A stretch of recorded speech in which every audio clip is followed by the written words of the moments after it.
Barka da zuwa wannan tasha mai suna Hali Dubu. Domin kasancewa tare da wannan tasha kuwa, janyo wayarka kamar haka. Ka danna subscribe, sannan ka danna ƙararrawa. Mun gode. Assalamu alaikum wa rahmatullahi ta'ala wa barakatuhu. Wato yau muna tare da wata nasiha da muke so mu aika ga iyaye, ga mata kuma ga al'umma gaba ɗaya. Wato wasu alamomi ne guda 10 wanda aka lissafo su inda ake gane mata masu harkar maɗigo. Alama ta farko ita ce duk mace 'yan maɗigo tana da kyautar bajinta, amma ga macen da ta gani take so. Alama ta biyu kuma shine suna yin ɗinki wanda yake yana nuna jiki, mafi akasari kuma ya fi fito da mama a waje ana gani.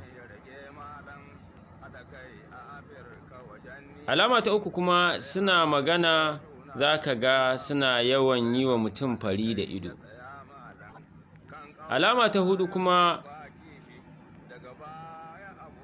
suna da yawan yaba yarinyar mace wacce take da kyan diri. Kuma alama ta 5 ita ce sun fi koɗa kyan mace a kan kyan namiji. Alama ta 6 shine suna da mummunan kishi, wanda kishin nasu har ya fi na maza. Wato alama ta 7 kuma ita ce yanayin yadda suke nuna damuwarsu da yin mu'amala da mace, ba su damu da yin mu'amala da namiji ba.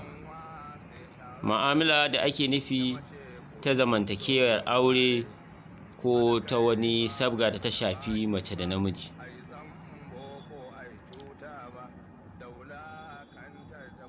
Sai alama ta 8, mafi akasarin mata masu mu'amalar maɗigo za ka same su suna da yawan tsafta, sannan kuma akwai su da yin al'adar nan ta ɓula hanci. Sannan alama ta 9, mata masu wannan mu'amala ta maɗigo za ka ga mafi akasarinsu sun fi amfani da turarurruka kala-kala. Duk lokacin da suka tashi a jikinsu, ba su sa turare ba, su sa kaman kala 6 zuwa 7, 8, 9 har 10.